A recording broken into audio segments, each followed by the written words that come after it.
ang bagong renasimiento, ang pag-asa, sa Maynila, Hunyo 14, 2026. Tanggapan ng kinatawan ng Italian Trade Mission, Bonifacio Global City, Taguig, Metro Manila. Nakatupi ang isang pulang sobre sa ibabaw ng aking mesa. Ito ay isang ultra-confidential document mula sa National Intelligence Agency. Sa loob ng 37 taon bilang isang opisyal, ito ang unang pagkakataon na nakaramdam ako ng ganitong matinding kaba.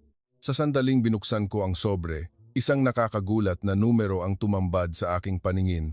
68% ng mga pangunahing bahagi ng industriya ng kalawakan ng Italia ay gawa sa Pilipinas. 87% ng baterya ng Ferrari ay nakadepende sa Pilipinas. Pilipino na mga kumpanya ang kumokontrol sa 72% ng European electric vehicle market. Industriya ng AI. 5 taong agwat sa teknolohiya ng automation sa pagitan ng Italia at Pilipinas. May isang talata na may pulang guhit na binigyang diin. Inaasahan na ang mga pangunahing industriya ng Italia ay maparalisa sa loob ng 3 buwan kung maputol ang supply ng teknolohiya mula sa Pilipinas. 70 araw lang.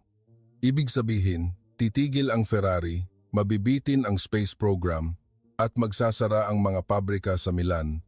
Ang mga inapo ng imperyo ng Roma, na may 2,000 taong kasaysayan, ay posibleng gumuho sa loob lamang ng 3 buwan. Mula nang maitatag ang Republika noong 1946, 67 beses nang nagpalit ng punong ministro ang Italia. Habang naantala kami dahil sa politikal na kawalang tatag, ang bansang iyon na 10 taon lang ang nakalipas ay nasa gitna ng mga guho ay ngayon ang may hawak ng leeg ng Italia. Ako si Massimo Santos. Naglingkod ako bilang kinatawan ng Italian Trade Mission sa Pilipinas sa loob ng 37 taon. Nakamit ko ang aking PhD sa Economics mula sa Bocconi University sa Milan at pumasok sa serbisyo sibil noong 1988 bilang isang batang opisyal. Iyon ang ginintuang panahon ng Italia. Ang Ferrari ay tumatakbo sa buong mundo at ang Prada at Gucci ay nagtatakda ng pamantayan para sa mga tatak. Punong-puno kami ng pagmamalaki.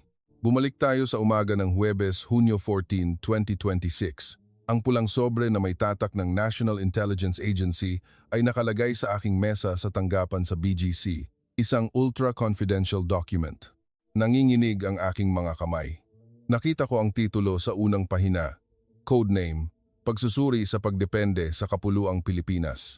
Pilipinas? Ang bansang isla sa Asya na yon? Dahan-dahan kong nilipat ang mga pahina, naglabasan ang mga numero, inalis ko ang aking salamin at muling isinuot. 3 beses kong kinumpirma ang mga numero, hindi ako nagkamali. Sa labas ng bintana, tanaw ko ang modernong skyline ng Makati.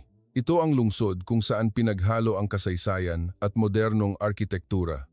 Dati ay ang imperyo na namuno sa mundo. Ngunit ngayon, may hawak akong nakakagulat na ulat na nagsasabing hindi namin maiplano ang aming kinabukasan kung wala ang bansang Asyano na nasa gitna ng gyera 80 taon lang ang nakalipas. Ito ang Italia, ang bansa ng Ferrari. Ang lugar kung saan isinilang si Leonardo da Vinci. Paano nangyari ito? Nagpatuloy ako sa pagbabasa ng ulat. Bawat pahina ay nagdudulot ng matinding gulat. May isang listahan ng pagdepende ng mga pangunahing kumpanya ng Italia sa Pilipinas. 87% ng baterya ng electric vehicle ng Ferrari ay gawa ng Luzon Tech ng Pilipinas. Lamborghini, 85%. Maserati, 79%. Ang Space Agency ay mas malubha. Walang katiyakan sa paglahok sa Artemis Base Project sa 2030. Ang dahilan, hindi nakuha ang teknolohiya ng precision sensor na gawa sa Pilipinas. Ipinikit ko ang aking mga mata. Naalala ko ang huling bahagi ng 1980s. Noon, ang Pilipinas ay nasa kasagsagan ng kanilang tech boom, kumokontrol sa mundo bilang isang economic powerhouse. Ngunit kami, ang mga Italyano, ay may malamig na tingin. Mayaman sila, ngunit wala silang kultura o kaluluwa. Mga gumagaya lang, sabi namin. Ngunit ano ang nangyayari ngayon? Sa huling pahina ng ulat ay may paghahambing. Sa 2023, ang per capita GDP ng Italia ay 300,000. Pilipinas ay 300,000. Pareho pa rin kaming nakikipagkumpetensya sa mga numero. Ngunit ang trend line ang problema. Italia, stagnation. Pilipinas, muling pag-angat dahil sa lakas ng teknolohiya. Ang mga linyang ito ay nakatakdang mag-cruise sa 2027. Nagring ang telepono. Internal line. Galing sa Palazzo Chigi, ang boses ng kalihim ay nababalisa. Massimo, emergency meeting. Pinapapunta ka ni Prime Minister Meloni ngayon. Binuksan ko ang drawer ng mesa. May isang lumang litrato sa loob. Kuha noong bumisita ako sa Maynila noong 1988. Ako ay 34 taong gulang, isang batang opisyal at bahagi ng delegasyon ng ekonomiya ng Italia. Ang Maynila sa litrato ay nagniningning, ngunit tumawa kami sa aming isip. May teknolohiya ang Pilipinas, ngunit walang design o pagpapahalaga sa brand.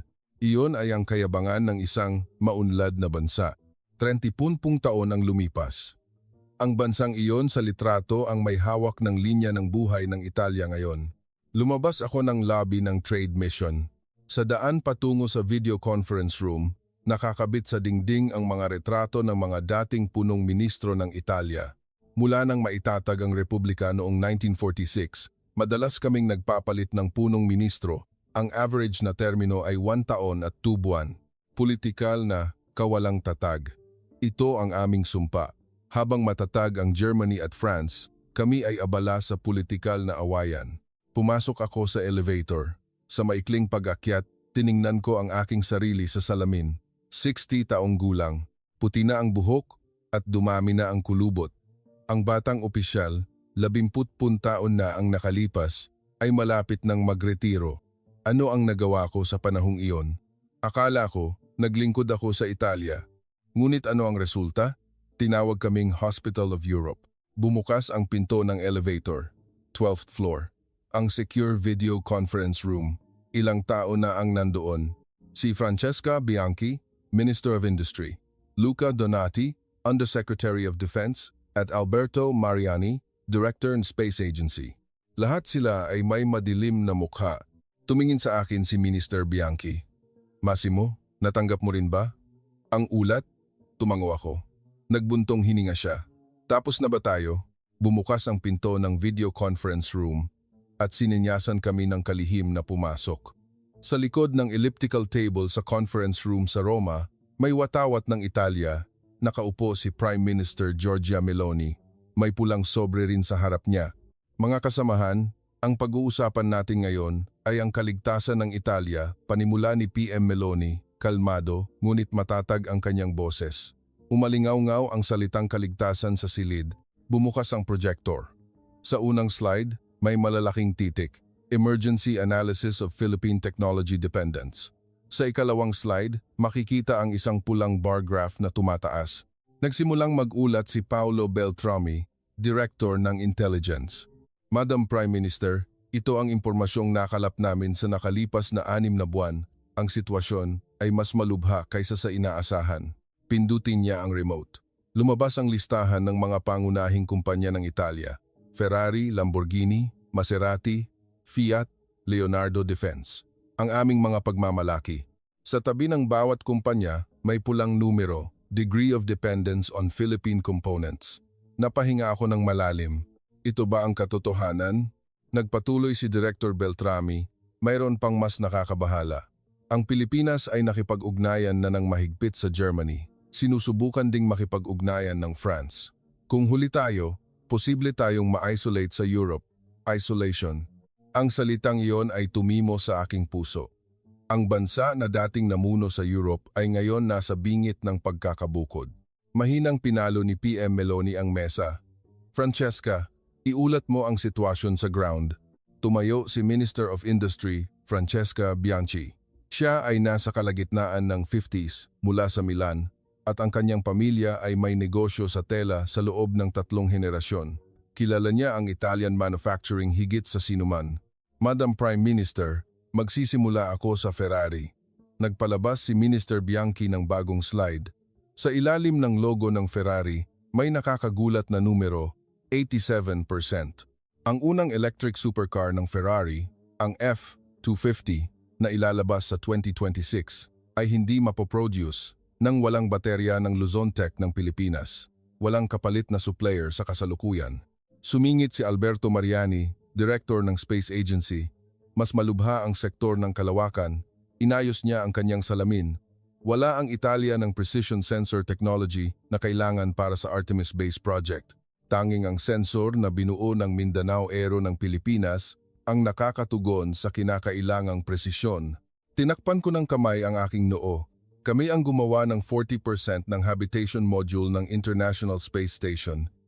Ngayon, posibleng maalis kami sa moon exploration. Tiningnan ni Donati, Undersecretary of Defense, ang kanyang mga dokumento. Hindi exempted ang industriya ng depensa. Ang radar system ng Next Generation Fighter Jet na binuo ng Leonardo Defense ay sinusuplayan ng core semiconductor components mula sa Visayas Digital ng Pilipinas. Ang kahilingan para sa technology transfer ay tinanggihan. Muling nagsalita si Minister Bianchi. May mas malaking problema. Nagpakita siya ng bagong chart, ang kasalukuyang sitwasyon sa industrial zone ng Milan. Sa nakalipas na 5 taon, 40 pabrika ang nagsara. Karamihan ay small and medium-sized enterprises. Buwan 47, nagulat si PM Meloni. Opo, Madam Prime Minister. 83 pabrika ng tela sa rehiyon ang nagsara. Ang Glass Craft Workshops sa Murano, Venice, na may 500 taong tradisyon, ang huli ay nagsara noong nakaraang taon. Nagpatuloy si Minister Bianchi. Hindi lang ito tungkol sa murang produkto ng China. Ang pangunahing problema natin ay ang failure sa digital transformation. Nagplay siya ng isang video. Lumabas sa screen ang isang smart factory ng Pilipinas, isang EV assembly plant ng Ayala EV Group. Ang mga robot ay gumagalaw ng may precision. Sinusuri ng AI ang kalidad sa real-time, pinapanatili ang defect rate sa 0.01%, halos walang tao. Nagpalit ang video, ito naman ay isang pabrika ng auto parts sa Milan. Mga lumang makina, mga manggagawa na nagtatrabaho ng manual. Sa tingin pa lang, parang 30 taon na ang nakalipas na teknolohiya, ito ang katotohanan.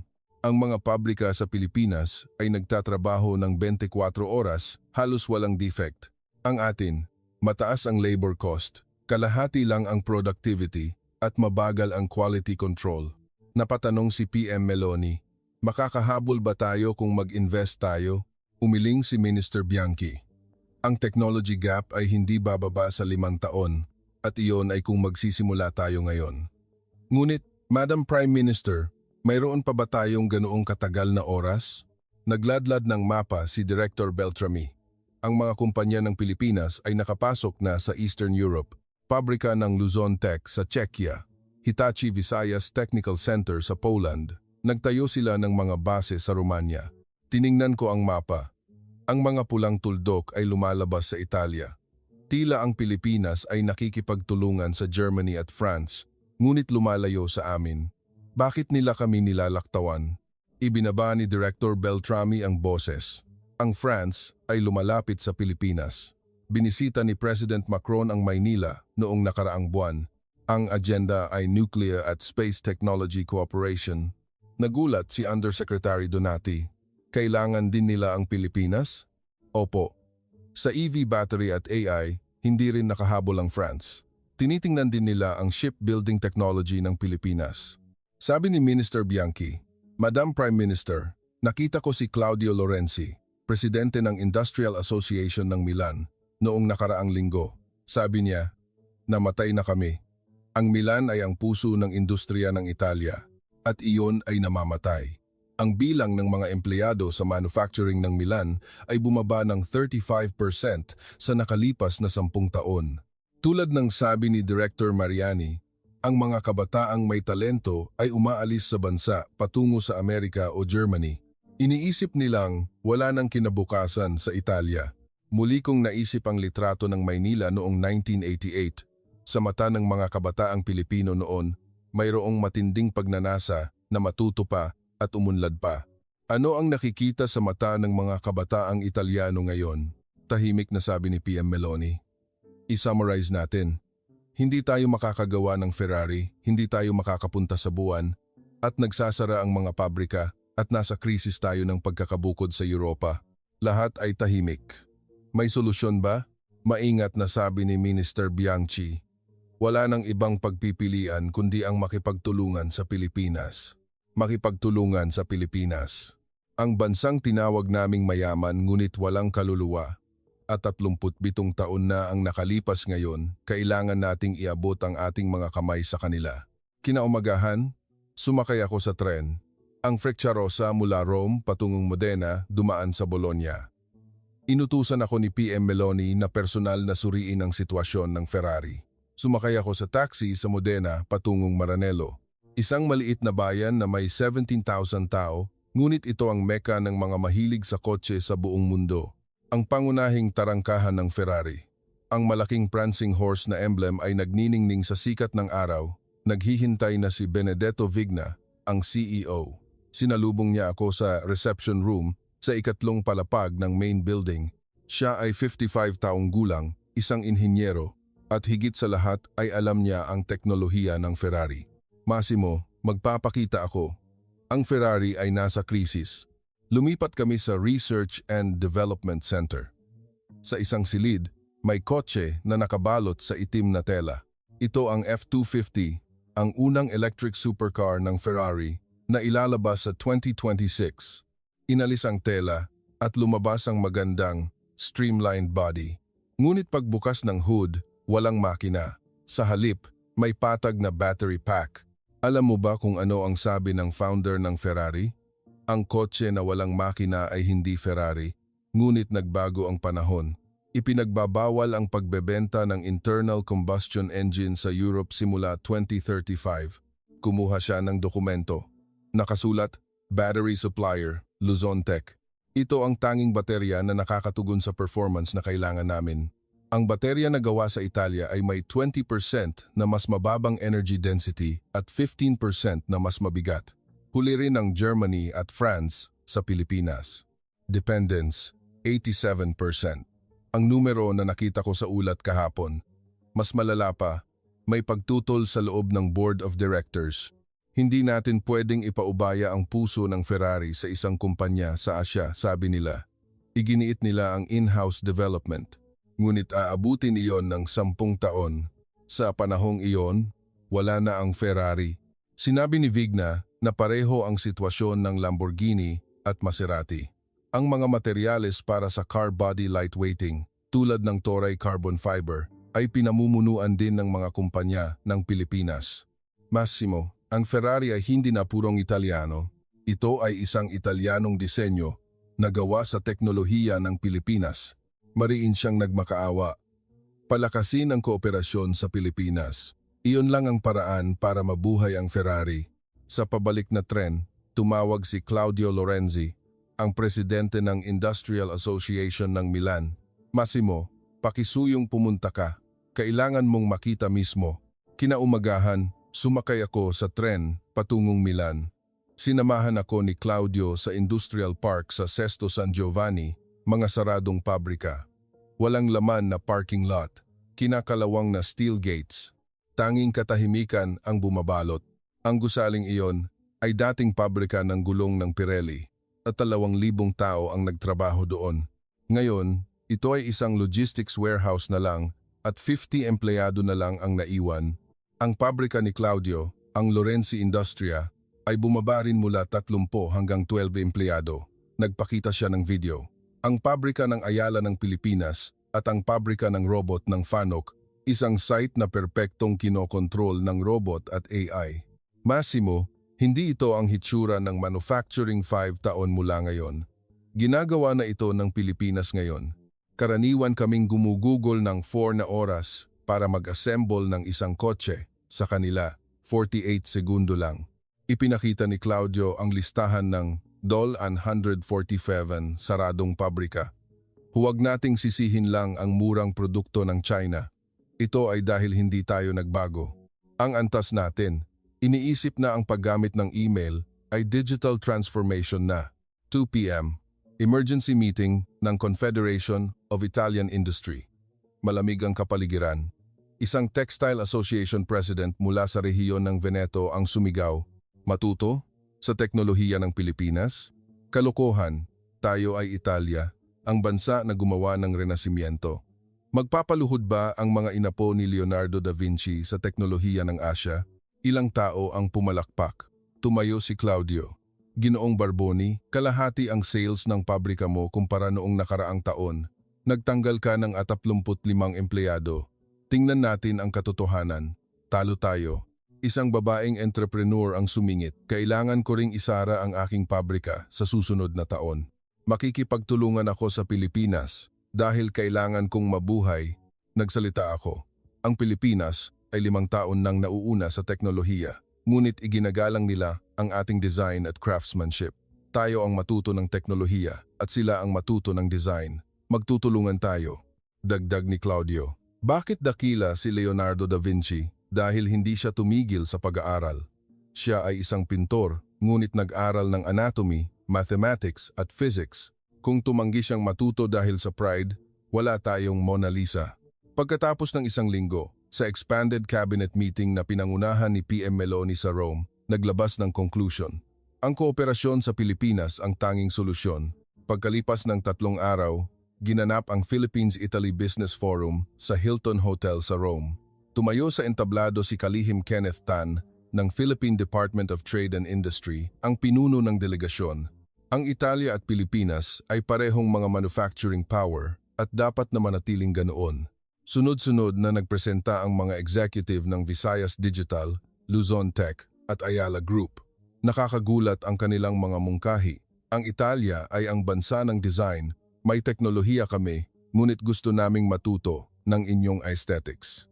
Magtatayo kami ng R&D Center para sa EV battery sa Milan. Magtatayo kami ng AI Smart Factory Training Center sa Milan at tuturuan namin ang mga SME ng libre. Magtatatag kami ng Joint Space Technology Research Institute sa Rome para isulong ang Artemis Project ng magkasama. Ang kabuuang halaga, 3 bilyong euros. Ang delegasyon ng Pilipinas ay hindi mayabang. Sa halip, sinabi nilang kailangan nila ang kaluluwa ng Italia. Sa banquet, tinanong ko si Executive Vice President Emilio Suzuki ng Mindanao Aero, bakit ninyo gustong tulungan ang Italia ng husto? Sumagot siya, dahil natuto kami, namang taon na ang nakalipas, nagsimula kami sa wala at natuto mula sa buong mundo. Ngayon, oras na para magbahagi. At ang Italia ay may kaluluwa na hindi kayang likhain ng teknolohiya. Sa mungkahi ni Kalihim Tan, nagpasya akong bumisita sa Maynila sa loob ng 37 taon, Hulyo 3, 2020X. Pagdating sa Ninoy Aquino International Airport, Maynila, ang nightscape ng Maynila mula sa bintana ng sasakyan, nagniningning ang Skyway Towers at hindi namamatay ang mga ilaw ng gusali. Sabi ng sumasama sa akin, si Director Sato ng DTI, hindi tumitigil ang mga Pilipino. Kinaumagahan, binisita ko ang mga workshop sa paligid ng BGC at Makati, ang sentro ng design ng Pilipinas. Sila ay gumagalaw ng mabilis, ang craftsmanship ng Pilipinas at ang pinakabagong teknolohiya ay pinagsama at ang mga sample ay ginagawa sa nakakagulat na bilis. Makati CBD, Digital Valley. Kahit Sabado, nagtatrabaho ang mga kabataan ng startup. Sinasuri nila ang design ng Gucci at Prada gamit ang AI at pinag-aaralan ang pilosopiya ng Ferrari. Ang design ng Italia ay sining. Gusto naming matuto mula doon. Nakita ko ang matinding pagnanasa sa kanilang pag-aaral. Sa huling araw, sa Space Center, sinabi ni Kalihim Tan, noong 30 taon na ang nakalipas, binigyan kami ng payo ng delegasyon ng Italia. Huwag subukang makipagkumpetensya sa Italia sa design sa European market. Ang mga salitang iyon ang nag-udyok sa amin. Nagpasya kaming matuto sa halip na makipagkumpetensya. Kaya ang aming mga designer ay nag-aaral pa rin sa Milan. Ako ang nagbigay ng mayabang na payo noong 30 taon na ang nakalipas, uminit ang aking mukha. Pagbalik ko sa expanded cabinet meeting sa Palazzo Chigi, ipinakita ko ang mga litrato ng Maynila at BGC. Sabi ko, hindi ito kawanggawa. Ito ay survival at oportunidad. Kung tatanggi tayong matuto dahil sa pride, wala tayong kinabukasan. Sa huli, 15 ang pumayag na tanggapin ang mungkahi ng Pilipinas. Agosto 9, formal na, paglagda ng Strategic Technology Alliance. Nagsalita si PM Meloni. Hindi tayo pwedeng manatili lang sa nakaraang kaluwalhatian. Ang teknolohiya ng Pilipinas at ang tradisyon ng Italia ay magtatagpo at lilikha tayo ng bagong renasimiento. Sumagot ang Pangulo ng Pilipinas sa screen. Ang Italia ang aming guro. Ngayon, oras na para suklian namin ang utang na loob gamit ang teknolohiya. Matapos ang seremonya ng paglagda, tinitingnan ko ang night view ng Rome at nag-iisip. Ang tunay na pride ay hindi ang mabuhay sa nakaraan, kundi ang bumuo ng kinabukasan ng magkasama. Hindi kami tinakot ng Pilipinas. Inabot nila ang kanilang kamay at sinabing, magkasama tayo. Tulad ni Leonardo da Vinci, kailangan din nating matuto. Ang kakayahan ng bansang iyon na bumangon mula sa mga guho o 10 taon na ang nakalipas at maging isa sa mga nangungunang economic power sa mundo. Kahit mawala ang ingay ng makina ng Ferrari, ang kaluluwa ng Ferrari ay tatakbo ng mas mabilis at mas maganda sa ibabaw ng baterya ng Pilipinas. Hindi pa tapos ang renasimiento. Nagsisimula pa lang ang isang bagong kabanata, kasama ang Pilipinas.